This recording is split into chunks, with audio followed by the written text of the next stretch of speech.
So, hello everyone, and welcome to another episode of The Long Road Back, a podcast all about the hidden side of athlete recovery, to give athletes a voice to share their experiences, but ultimately to help people feel less alone during their recovery process. So, I'm absolutely delighted to say and announce my guest today is someone who represented Worcester Warriors Under-18 Academy all throughout the age groups and signed his actually first professional contract with the club after finishing school. After the club's unfortunate collapse in 2022, it began to seek opportunities elsewhere and signed a contract with Bristol Bears in the English Prem, or the English Premiership, and has represented the club across both domestic and European competitions, and actually a player I actually used to play rugby with. So Noah Heward, thank you so much for being here today. Pleasure, thanks very much, mate. Very accurate introduction, very good. Yeah, I know. I was practicing it just before we came on air. So yeah, how are you getting on? Just kind of before we get into, kind of the nuts and bolts things. Yeah, how are you getting on, and kind of what's your week looking like? Because obviously you mentioned before we get on air, you got back into kind of block of Prem rugby games. Yeah, two weeks of Prem games now. So we've got Gloucester. Tomorrow night, Friday night. We've had a bit of a truncated week. Like our main training days would have been Monday and Wednesday. Flying into Friday night, really, which should be good at home. Yeah. So obviously, you kind of mentioned there your journey started at Worcester and I was transitioned to Bristol. Again, just kind of getting before we get on to the injury side of things, kind of love to hear from your experience, kind of how that process was of, kind of the down of, unfortunately, Worcester going into administration, but then also the kind of high of, moving to Bristol. Because I know as a fan of Worcester Warriors, obviously that's quite a tricky period to manage. Yeah, obviously, like you said, like coming through the academy, I think, especially some of us that have been there, for years, since we were like 14 with all the academy stuff, a few of us took it pretty hard, and then people were moving on at different rates. I was living with Finn Smith and Seb Atkinson at the time, and both of them moved on to Gloucester and Northampton straight away. It took me a couple more weeks to sort of figure it out, so I had like a few weeks where I was sort of just training and running it six ways on my own. Ended up like getting a phone call from Pat Lamb, if anyone who doesn't know, is DOR at Bristol. Had a lot of sit down and catch up with him, and then a couple of weeks later he was back on the phone saying they want to sign me. So when was that? That would have been like November 2022, I think. So fairly soon after that, within reason from the club. Yeah, about 3.5 years I've been down here now. So it's gone quickly. I'm trying to think, was that like 3 months after? I'm trying to think when Worcester went exact time. It was October, so they went. I had about 4 weeks of just training on my own, waiting for an opportunity before the stuff with Bristol came up, basically. Yeah. So how are you finding everything now then? Is in rugby wise, enjoying it? Good. I'm really enjoying it down here. Live with my girlfriend, which is really nice. She actually went to Bath Uni as well. She would have been there. She would have been there same time as you. She moved straight across when she graduated to move to Bristol. So yeah, it's been really good. Oh, amazing! Very settled down here, which is great. Awesome. Well, I have to say, watching from the outside and watching Bristol play rugby is always, you're going to get a decent time. It's going to be some good rugby going on. Fun to watch, hard to play. Yeah, no, I can imagine. Yeah, I imagine your lungs are bursting, especially in South Africa. That must have been tough. It was the altitude that game. It was the day before we flew was 1 degree. So it was in January. We flew out there and it was like 32, which obviously hit you for 6 straight away. And then it was like 1,400 meters at altitude. So I didn't realise how much difference that would make. But every sprint took like 5 times longer to recover. I was completely cooked by the time the game finished. It is crazy, isn't it? I think it's a bit of an experience. Unless you've been there, just kind of breathing in air and not really anything going in your lungs is quite a funny feeling.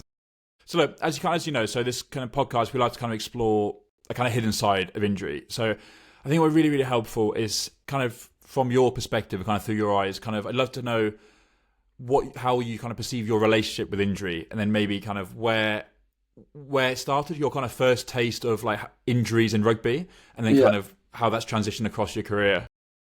My relationship with injuries is my whole career has been pretty heavily intertwined with them, unfortunately, and I mean that's just reality that's gone before. But I think some of the stuff I've struggled with is like being labelled or labelling myself, really, not that anyone else was doing it, as like someone who's injury prone, and sort of getting in that cycle of things happening again and again. But I'd say, like, I mean, it started when the first pre-season I did professionally, I came into that pre-season having a deltoid injury in my ankle. So, like, it was straight away into like injured life as an athlete, essentially. But the bulk of the problems have been like hamstring stuff. Like I was saying to you off air, I've had 7 hamstring injuries, but of varying severity. But obviously, when something happens again and again, and you're trying to find different ways to manage it, it's always going to be tough. But I think the main one where I first probably really struggled with is my sort of second season at Worcester. I had a hamstring tear 2 days before the season started, and it was like a truncated season. It was only about 6 months because it was sort of post-COVID. And I did about 11 weeks of rehab, retore it, the very similar spot.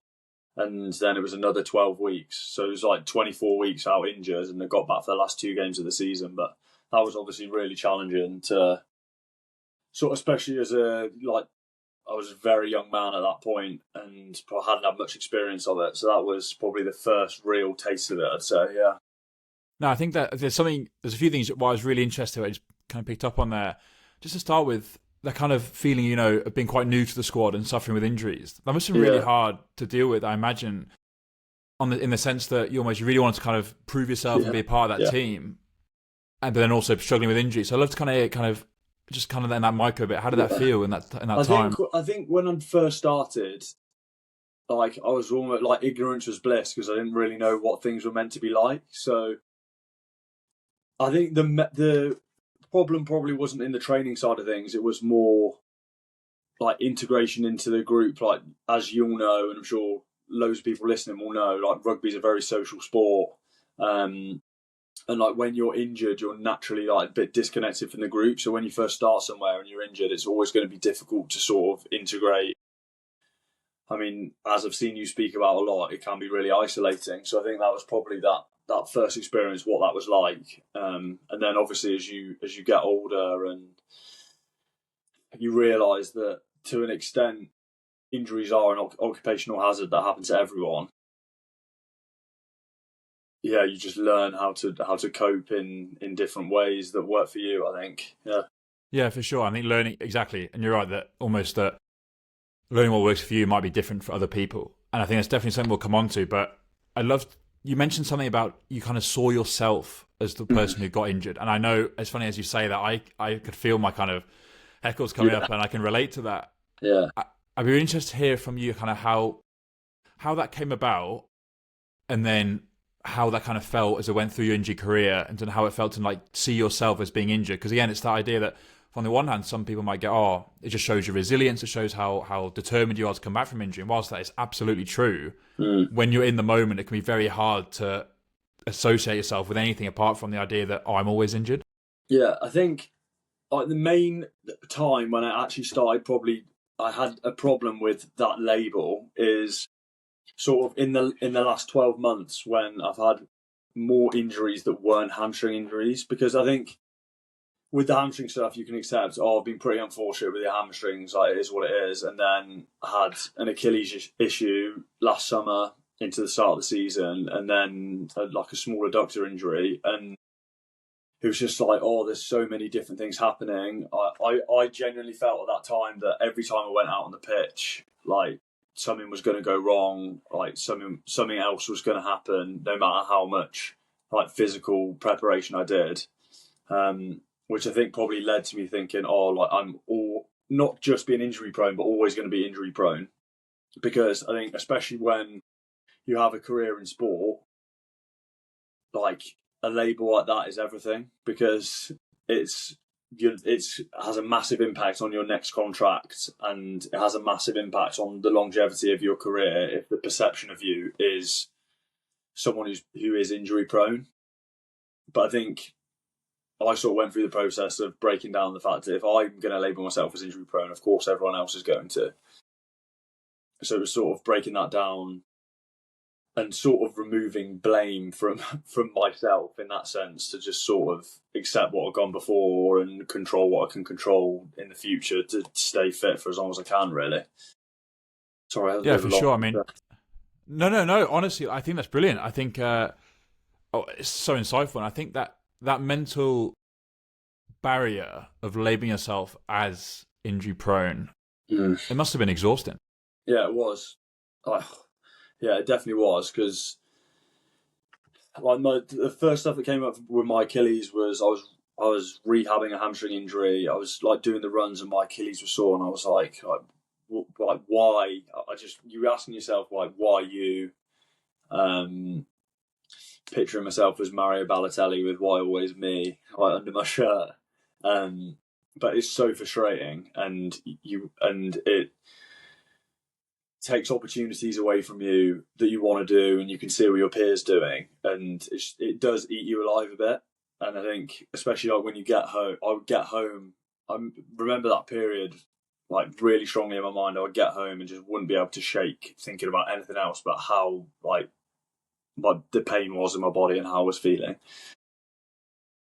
Yeah, which is obviously really challenging for sure. Yeah, because it really does overwhelm you. And I think that because sometimes we can manage it. And I do insist, and I'm quite strongly about this, that it's strange, isn't it, that some injuries we can manage. And I know I'm more speaking from personal experience here, but for speaking to others, that sometimes if it's a shoulder injury or a certain knee injury, we can manage it. But certain injuries have this way of really getting under our skin and almost overwhelming us in terms of that feeling trapped and feeling confused. And I think, because you mentioned there that you had a lot of hamstring injuries. Yeah. But then when the Achilles one came along, that was almost the one that really got you. Yeah. So I'd be interested to hear, maybe just from through your eyes, maybe why that was, and then why it felt different than before. Yeah, I think part of it with that Achilles injury specifically was what had come before in a relatively short period. Would have been September 2024, just before the season started. I had a real big rupture to the proximal tendon of my hamstring and had surgery on that. I got back from that in 16 weeks, played 5 games, I think, in a row, and then I did the exact same injury to my other hamstring and had surgery on that one. So that was pretty much that season. And I got into pre-season, I was like, this is like, I've got that season behind me, this is going to be way better. And then I sort of had this other injury, and I was like, that's when I really started to like question things and found that really challenging. And then the other side of it is that I knew how to rehab my hamstrings. Like, I'd done it before. I knew what the process was. I knew that I had it in me to get back in X amount of weeks. It was very finite. And then what was different about the Achilles is there was sort of like a lot of uncertainty around how long it was going to take, what the steps were, and things like that I hadn't dealt with injuries before. So, like, it's obviously better for whatever future rehab comes, because I've had a lot of like the different injuries that require different treatment, and you've got to handle it differently. So no injury is ever the same, and it's probably just important to know that things are going to respond differently depending on what the injury is. No, for sure. And I think just before we kind of come on to the subject of timelines and kind of moving goalposts, which I know we were speaking off air, we were chatting quite extensively about that. You mentioned before about that feeling of control, and I think that is such a massive part of injuries in a way that from the outside in it might seem strange to go, why are you having to talk about being in control of an injury? Like, it's happened and you rehab it, but it's such an important part of the whole journey. And I think kind of listening to you there, that with the hamstring injuries, I think the impression I'm getting here is that you did feel in control in this. You'd done it before. It was not comfortable is the wrong word. You recognise, as you said, you'd learned what worked and what didn't work. Yeah. And it was almost when that new thing came up. That's exactly what it is, because I had control in terms of I knew what my process was. I knew exactly every single step that I needed to do to get back. I knew exactly what it looked like. And like, there's various things I'll do when I'm injured, which I know that I'm going to load on this day, have a heat stimulus in the sauna after, because I know they'll respond well and get stronger based off the back of it. Like, have a low day, high day through the week. And I knew that injury like through and through. So when I had to do it again, when I had that second hamstring rupture, I was literally on the team bus on the way home. Looked at my calendar, knew exactly when I'd be able to get the surgery, and counted the weeks. And I knew that I could get back for the finals. Basically, I got back for the last game of the season, played the semi-final. And it was with the Achilles where I didn't know how to look after the injury as well, and it's something that I still look after before every training session to make sure I don't have any issues with it. But it's just like the lack of certainty and control over what to do is definitely what sort of affected me mentally, I'd say. I think, again, just before we come on to that Achilles thing, I think that ability mentally to know that, okay, I know this is bad, but I can understand the steps that I need to take to get better. I think it's just so refreshing, to be honest, to hear you say that. Because of course injuries are hard, again we will explore, and we have done already, that how difficult injuries can be. But the knowledge that you had there and the experience you'd gained, and to know that, okay, I'm going to take these steps to begin with, then I'm going to progress to this, and then I'm going to progress to this. I think it's just fascinating to hear, especially from the kind of elite side of sport, to know that you weren't trying to jump to the end. You weren't remotely trying to go, all right, I've hurt my hamstring, I'm going to play this straight away. It was almost recognising that, okay, as you mentioned there, kind of in training intensely, then I'm going to rest, rest, and that you knew the balance. Yeah. I think that's really, really impressive. Yeah, I've had a few injuries and learned how to do it, I guess. Yeah. I'd just say that, especially with the hammy stuff, it's just like when you have a surgery as well, especially one that's like a tendon or muscle surgery, there's a pretty set out plan that the physios and S&Cs will want you to achieve, and I knew that physically I could do that plan. I genuinely think, and I know this is a lot of the stuff that you put on with various different athletes, is I don't think the physical side of rehab is the challenge. I think it's the mental side. It's just like I knew that I could physically do it. The only question was, can I be disciplined enough to just get up and do exactly what I need to do every day for 16 weeks? I knew that if I could do that and drag myself out of bed and do it every day, then I'd be back physically when I needed to be. It's just like the discipline of being able to do that is probably the biggest challenge. No, for sure. And I think what I'm learning more and more as well in my journey is that the idea of discipline isn't just no excuses, doing it every single day, go as hard as you can, because that's what I used to think discipline was, especially when I used to sit there before games looking at David Goggins telling me to lock in and burn the boats and things like that. I think with injuries, I've learned more that that discipline really is that when we're working, we're working. Yeah. But then to listen, as you said, because you had that experience with your hamstring, you could listen to your body. You've definitely got to know when to just be kind to yourself and give yourself your body, physically give your body that rest. And I think like people will do it in many different ways, but there's loads of stuff you can do to get the mental rest as well as the physical rest as well. It's like when you have a weekend when you know you don't have any rehab sessions on, it's like do something for yourself and be kind to yourself and just do something you want to do that you can, and give yourself a mental rest from it as well, I think. And for sure, and like that, and it's so, again, refreshing and insightful for me to hear you say about that mental side, because I know it's what my page stands for, but I do truly believe that mental side isn't talked about. And I think, and we've discussed this off air as well, that of course the physical side is there. I think most, again, I'm as much as I say elite athletes here, most people who go through injuries, the end goal will take care of itself. I think most people understand that we want to get back to where we were. It's not necessarily about how that looks all the time. It's actually about, okay, well, how do I manage those 3 to 4 weeks between appointments? How do I manage it when the pain flares and suddenly I have to rest? And then whether you're going privately in a club, in a professional environment, or even, more on your own through not in those kind of industries and areas, it's okay, well, how can I manage this without kind of feeling overwhelmed? So no, I think it's really interesting to hear you say that. But then and then moving on to the kind of that Achilles side of things.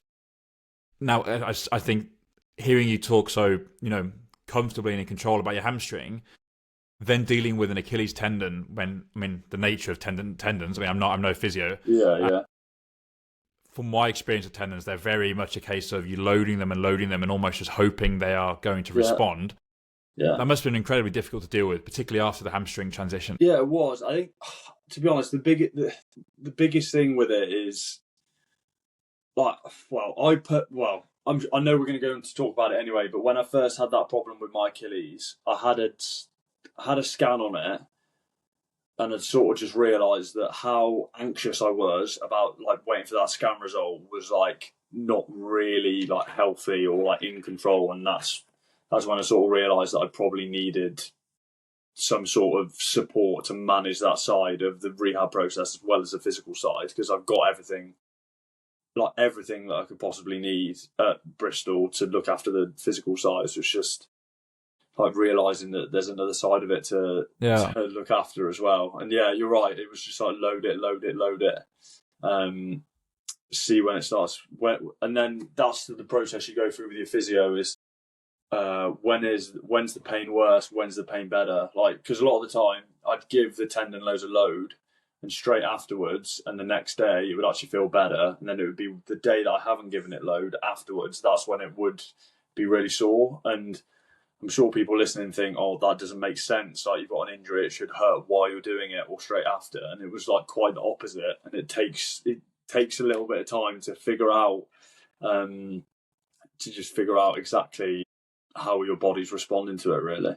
Yeah, and I think, and you mentioned the idea of like blame earlier, and I think from my experience with tendon issues, and they're not quite severe, but this idea that it was really hard knowing that I was the barometer of how this was going, in the sense that, of course, I want in my case, my foot. Of course, I want my foot to get better.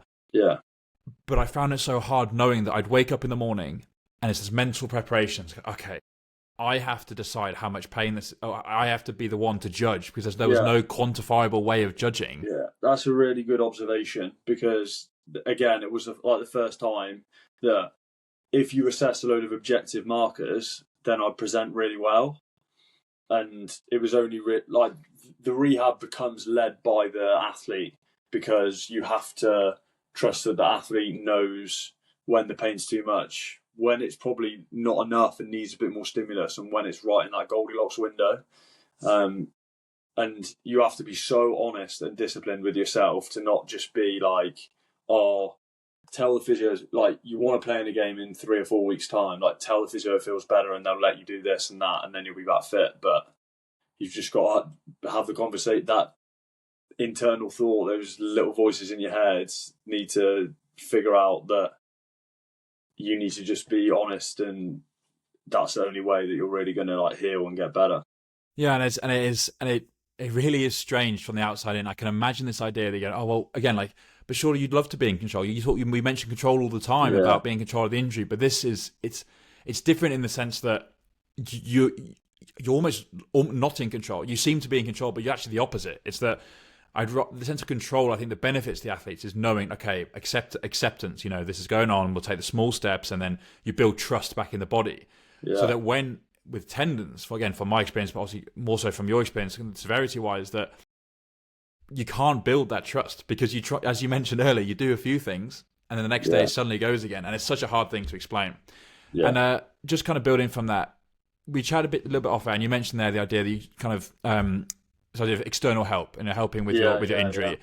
And you mentioned to me off air that you actually sought out some help with your injury. And I think I'd be really interested to hear your experiences with that, because I think there are so many people out there, as we chat off air, who not only kind of struggle with the mental side, but I think it'd be really beneficial to talk to people about it. Yeah, I think so. Alongside my sort of Achilles issue, I'd access some basically to help with my mental health through a clinical psychologist, which was honestly one of the best things I've ever done, regardless of sport. So I think if anyone is able to access it, regardless of if you've had like injury problems, if you do or don't struggle with your mental health, I'd really encourage like talking to people about it, because I learned so much about how my mind works, how I think, and how to control that. I sort of already spoke about the process of sort of how I got to that point, but then the work that I did like helped control like negative thoughts around injuries, like the labelling and things like that. And for me, I found that the knowledge of how your brain works and why you're feeling a certain way and why you're thinking certain things, that for me was enough to sort of start piecing together like what I needed to do to take care of myself, whether that's like downloading Headspace and doing some like guided meditation stuff and mindfulness work. I'd really encourage people to do that. But yeah, it was just like such an eye-opening experience that is, like you say, is not probably spoken about enough in sport. But I think it's getting there. I think definitely in rugby it's getting there. Like more people are talking about like the mental challenge of the game, whether you're fit or not fit. So yeah, I mean, please ask away if you've got any other questions on that. No, for sure. No, I think thank you so much for sharing it, because I think, and we both know this from our experience with rugby, and I think that it happens in lots of other sports as well. This idea that we want to be as determined and pushing through barriers and keep working, because that is a part of the sport, and actually it was a part of the sport that I actually loved for a long time. I think I wouldn't change anyone I've spoken to about rugby and the idea of, you know, almost being strong and pushing through those barriers. I wouldn't change that, because I know that's helped shape who I am today and helped shape resilience massively and discipline and things like that. I think where the nuance is, and I think where you rightly say rugby is changing, is when we get those injuries that we do need to rest and we do need to kind of take that backward step, as you rightly say. I think I would love to kind of hear like, how did you find the experience of reaching out in terms of, you know, almost accepting in your head, okay, I do actually want to get help with this? Yeah. I think like the point that I got to is that all I was thinking about was my injuries. I was so anxious about scan results. I was anxious about what it meant for contracts and things like that. And it was just, I didn't feel like I was managing things well. Like previously I would have been good at like getting home, shutting the door, like having a conversation with Ella, and you can just forget about your day. And that definitely wasn't the case. So I definitely started to realise that I was just like probably not where I wanted to be mentally, and not where I was at my best mentally. So that's when I sort of reached out, and I knew the psychologist had worked with injured players before, and so it was natural for me to sort of seek that route, to talk a lot about the injuries, but obviously we spoke about loads of other stuff as well. But it was just, yeah, it was eye-opening. Also learning about yourself in that sort of environment is can be like quite shocking and really challenging, and you realise like what your biases are and how you're set up to think and things like that, and that you've never realised because you've not thought about it. So yeah, it was fascinating, really. Now, I'm so happy to hear that it's been a positive impact for you, and I think that, again, this isn't remotely a paid promotion, but I think Headspace is excellent. I've used it before. I think I used it in my injuries and in personal life as well. I think it's excellent. I think that something you said again, just to briefly mention, that the idea that it was you were talking and thinking about your injury when you shut the door, and that is something I can relate to so heavily. That injuries don't stay at the coffee shop. They don't stay in the gym. They don't stay when you see. Obviously, you're living with your girlfriend now, but like, let's say you're with a partner and things like that. It's that they don't stay in one place. They follow you everywhere. And I remember, and we talked off air about my own injury journey, but the journey that I'm on now, and the fact that I'm still, you know, my injuries are going on a long time, and it's that I begin to just see myself through this injury lens. I just see that okay, you know, I can think back about the last year in the timeline of an injury, not through what I was doing. And I remember friends, you know, you see your friends and family, and of course, this isn't a criticism of the support network. It's just the fact that the injuries follow you at home. They follow you when you go to the toilet in the middle of the night and all those kind of things. So, like when you get out of bed in the morning and something hurts, like you're naturally going to think about it, and your head spirals. Yeah. And then there might be something that you don't want to go for a walk at the weekend because you know it's going to be sore, and then it starts affecting your life. But you've got to think about other things you can do to, well, except to occupy yourself, occupy your mind. Like that, I mean, that's another challenge for injured athletes, is that you take them away from the group and what they're normally doing, and like, what do they do with their time? Like, it can be really tough from that side. So yeah, definitely agree. Well, absolutely, and that's such an important point, and that again, I'm going to start this off by relating it to me in the sense that the identity that I had was Tom who played rugby. The idea that I played rugby through school, through Worcester, and uni, and travelled. When that's suddenly taken away from me, and I don't just mean the physical side, I mean the fact that I wasn't around teammates, I wasn't around in the team gym sessions, I all of a sudden was rehabbing by myself in the gym, my timelines were different from everyone else. It's such an isolating experience, but what that means, I think, and it is a challenge, it's the idea that we have to, as much as we can, try and expand our identity beyond the sport. And I know for me that things have helped is that I've really embraced my love of music, I've really embraced different parts of my life. But it's not easy, and it's not easy to do, and it's not something that happens overnight. It's a build of decisions. So I'd be interested kind of how your experience with that was, particularly during those times when you couldn't do your rugby. It's a really good observation, because it was actually one of the last tasks I got set by the psychologist as like a homework, and she said, like, go away and think about as a sort of percentages, like how you evaluate yourself and how you define yourself. And how that affects you, basically. And I went back, and it was just so heavily Noah the rugby player, like exactly like you said. But I'd realised that by doing that, I hadn't made much time for like Noah the boyfriend, Noah the son, brother, friend. I genuinely do think you find that a lot of professional athletes are selfish, and to the extent that has to be the case because they make a lot of sacrifices to do what they do. They end up defining themselves by what they do, and then when they have an injury, it's really challenging, which is part of the reason I probably have found injuries so difficult, because I so heavily define myself as Noah the rugby player. So I'm trying to invest more time into those relationships that make me like the person I am rather than the occupation that I am in at the moment, sort of thing.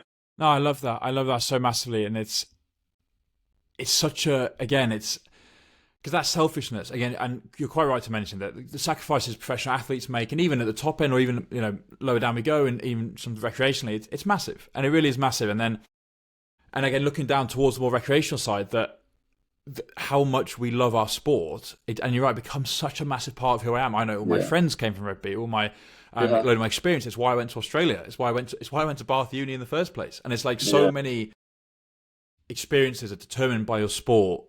And I know the more I've allowed myself to take that step back, as you quite rightly say, for you engaged in this idea of engaging more with girlfriend, with friends, with family. And for me, I've definitely had this thing of really trying to connect with my friends still, and then again, love of music, love of film and television, really try and expand who you are.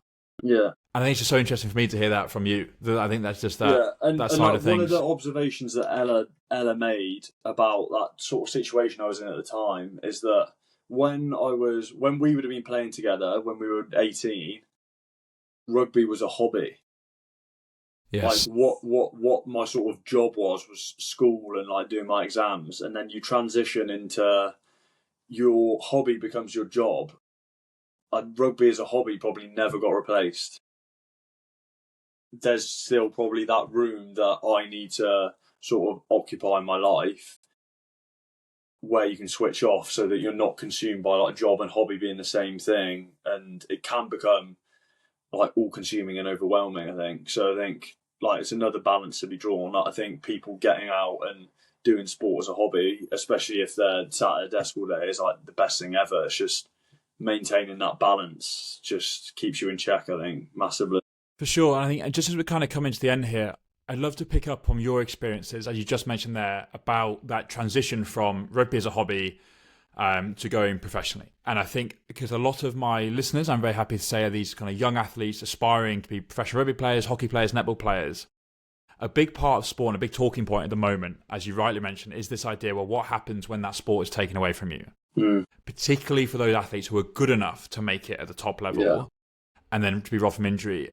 Is there any kind of advice that you could give, probably to Noah back at 18s, not the one who, when we got hammered by Sale, I think it was about 50-odd nil, and I got taken off half time, not that one, but the one when you were slightly younger.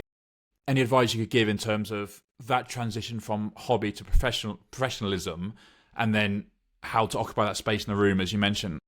I think I would have just challenged myself to keep exploring other stuff outside rugby, especially in those first few years as a professional. Like rugby is great as a sport for encouraging like education alongside it and people making businesses. Feels like I've been doing it forever. 6th year of doing a degree part time. So amazing! I've almost done that.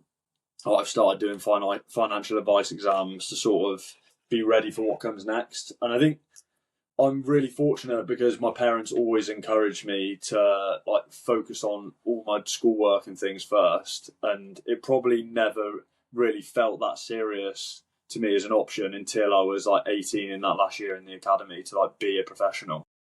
And I'd just encourage anyone who is an aspiring athlete to like keep like studying hard and doing stuff outside your sport as well as in it, because even if you do like make it to the level you want to play to, then like sport's a short career and there's always going to be something next that you need to be ready for. So just like be open-minded and about the things that you could potentially do in the future, I guess. No, brilliant. I mean, thank you so much for saying that, because I think, especially coming from someone who's in it, because I think it's so easy for us to think about, and I can think back of talks we used to have, or people coming into Worcester, or people, I'm sure you've had this way more than I have professionally, in the sense that people going, almost talking down to you, this idea that, this is my journey, this is what I did, don't end up like this or do this. But actually to hear from a player who's in that kind of, journey in their career, because I know for a fact that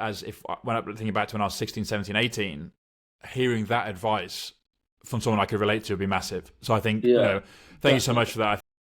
Because it relates to injury as well, as you rightly mentioned. Definitely. I know people that obviously loads of people that stopped playing rugby when Worcester went under, and they never knew that they were going to have to go and do something else in that period of time. Like moved on to all different fields. The people that have probably settled quicker into their new life, if you will, are the ones that did a lot off the field anyway. And there's people that have retired through injury, which is also the sad reality of sport. And you are going to need something in your back pocket to sort of keep paying the bills, I guess. Really. Yeah, for sure. So that is the harsh reality of it, really. Well, look, honestly, no, I'll kind of pause the interview there. So I just want to say a massive thank you. Honestly, I think really enjoyed it. Your insight into, firstly, that sense of control and blame and that label, I think is fascinating. And I think that something that so many people will be able to relate to. And I think just the fact that you were able to seek that help and it was beneficial.